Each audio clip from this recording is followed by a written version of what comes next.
심한 상처나 고통을 겪고 나면 사람이 달라진다는 말 많이들 하죠. 막연하게는 아는데 정확히 뭐가 어떻게 바뀐 건지는 잘 모르겠는 그 감각이요. 주변에서는 시간이 약이야, 이제 강해졌겠다라고 하는데 솔직히 그 말이 하나도 안 와닿죠. 오히려 더 이상한 것 같고 예전의 나로 돌아간 적이 없는 것 같고 그게 맞아요. 고통은 우리를 그냥 아프게만 하고 끝나지 않거든요. 그냥 시간이 지나면 괜찮아진다거나 강해졌을 거야 라는 말로 대충 마무리되곤 하죠. 그 말이 얼마나 공허하게 느껴지는지 저는 알아요. 고통은 우리를 단순히 아프게만 하고 끝나지 않거든요. 우리가 시간을 느끼는 방식, 사람을 대하는 태도, 사랑을 주고받는 결까지 아주 조용히 그러나 철저하게 바꿔놓습니다. 오늘은 그 변화들을 하나씩 짚어볼 거예요. 고통을 겪고 나면 제일 먼저 이상해지는 게 뭔지 아세요? 시간이에요. 되게 엉뚱하죠? 근데 진짜예요. 큰 사고를 당하거나 오랜 관계가 와르르 무너지고 나면 그 다음 날부터 하루의 무게가 달라져요. 어떤 날은 오전 10시인데 저녁 6시처럼 느껴지고 어떤 날은 눈 떴다 감았을 뿐인데 일주일이 통째로 사라진 것 같아요. 학술지 네이처 휴먼 비헤이비어 연구에 따르면 감정적으로 과부하 상태인 사람들은 시간이 분절되는 감각 왜곡을 경험한다고 해요. 뇌가 너무 많은 걸 한꺼번에 처리하다 보니 시간 개념 자체를 제대로 붙잡지 못하게 되는 거예요. 이혼 후 석 달을 매일 출근했던 35 지수 씨는 그 기간을 나중에 돌아봤을 때 기억이 거의 없었대요. 밥을 먹었는지, 누구랑 얘기했는지, 어떻게 퇴근했는지 다 안개처럼 흐릿한 거예요. 처음엔 자기가 뭔가 크게 잘못된 줄 알았다고 했어요. 근데 그게 아니에요. 내가 감당 못할 감정으로부터 우리를 보호하려고 일부러 흐릿하게 처리하는 거거든요. 과거 어느 순간에 마음이 묶여서 현재를 살면서도 자꾸 그때로 끌려가는 느낌. 혹은 미래가 너무 무서워서 지금 이 순간에 집중을 못하는 것, 전부 내가 살아남으려고 안간힘을 쓰는 증거예요. 이상한 게 아니라 지금도 버티고 있다는 신호입니다. 상처를 입어본 사람은 눈치가 달라져요. 그냥 조금 예민해지는 게 아니라 완전히 다른 차원의 감지 능력이 생기는 거예요. 회의실에서 팀장이 별뜻 없이 던진 한마디에 등줄기가 서늘해지고 친구가 평소보다 답장이 2시간 늦으면 내가 뭔가 잘못한 건 아닐까 머릿속을 뒤지기 시작하죠. 남들 눈엔 그냥 피곤해 보이는 사람이 당신 눈엔 뭔가를 숨기고 있는 사람으로 읽혀요. 이게 피해망상이 아닙니다. 신경과학적으로 보면 극심한 고통을 겪은 뇌는 편도체가 과활성화된 상태로 재편돼요. 편도체는 위험 신호를 감지하는 뇌의 경보 시스템인데 한번 크게 데인 경험이 있으면 이 경보가 항상 켜진 채로 굳어버리는 거예요. 뇌가 스스로 재난 대비 모드로 업그레이드 해버린 거죠.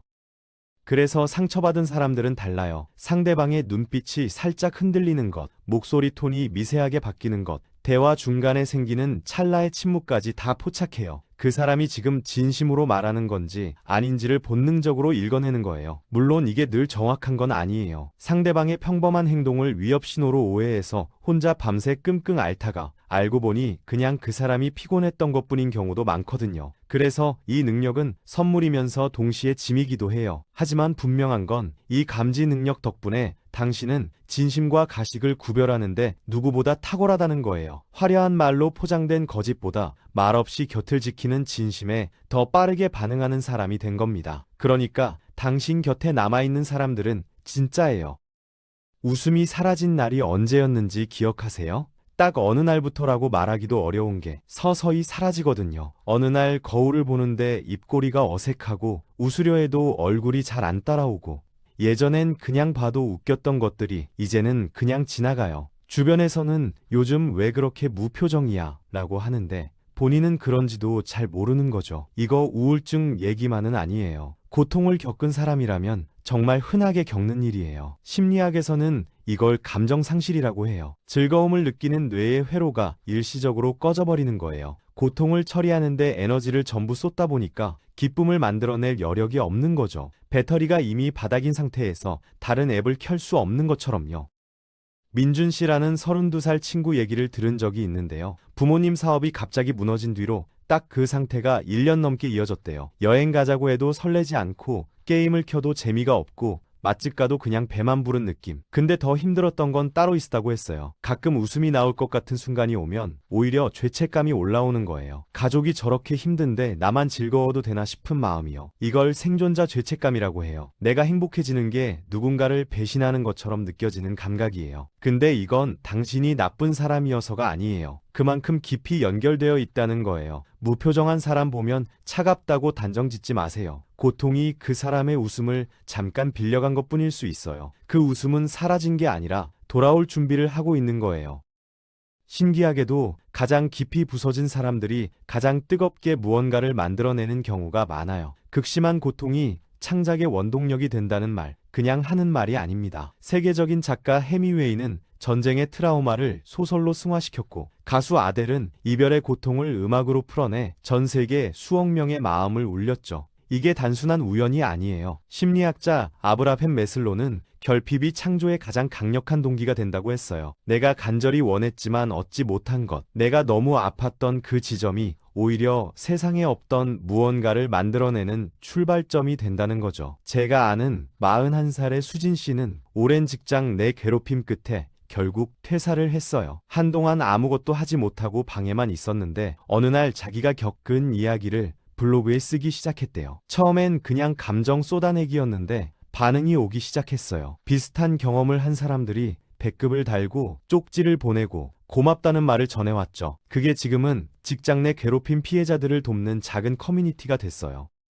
수진 씨는 말해요. 그 고통이 없었다면 절대 시작하지 않았을 거라고요. 내가 뜨거운 난로에 데워봤기 때문에 다른 사람만큼은 그 고통을 겪지 않길 바라는 보호 본능이 생기는 거예요. 상처가 사명이 되는 순간이죠. 이런 창조적 승화는 단순한 취미 활동이 아니에요. 내가 왜 살아가야 하는지, 이 고통이 무슨 의미가 있는지에 대한 답을 스스로 만들어가는 과정이에요. 고통이 당신 안에서 무언가를 부수고 있다면 어쩌면 그 자리에 전에 없던 새로운 것이 자라고 있는 중일 수 있습니다. 강하다는 게 뭔지, 고통을 겪고 나면 그 정의가 완전히 바뀌어요. 예전엔 강한 사람이라고 하면 절대 울지 않고 힘든 내색 없이 묵묵히 버티는 사람을 떠올렸죠.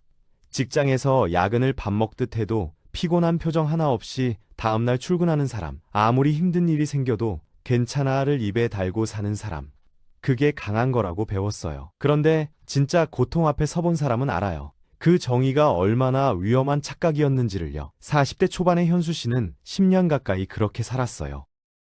부모님 병간호를 혼자 감당하면서도 직장에서는 아무렇지 않은 척, 친구들 앞에서는 늘 씩씩한 척을 했죠. 괜찮냐고 물어보는 사람이 있으면 반사적으로 괜찮아가 튀어나왔대요.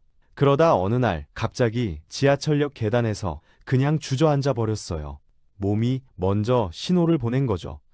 상담을 받기 시작하면서 처음으로 펑펑 울었는데 그게 생애 가장 용감한 행동이었다고 했어요. 약하다고 생각했던 그 눈물이 사실은 10년치 감정을 처음으로 정직하게 마주한 순간이었던 거예요. 고통을 통과한 사람들이 말하는 강인함은 부러지지 않는 단단함이 아닙니다. 부러질 것 같은 순간에도 도움을 요청할 줄 아는 용기, 내가 힘들다고 솔직하게 말할 수 있는 담대함, 그게 진짜 강함이에요. 웬만한 어려움은 막다른 길이 아니라 다음 단계로 가는 디딤돌로 보이게 되는 것도 수없이 쓰러지고 일어서는 연습을 반복했기 때문이에요. 강해져야 한다는 압박을 내려놓는 것, 그것이 고통이 우리에게 가르쳐준 가장 역설적인 강인함입니다.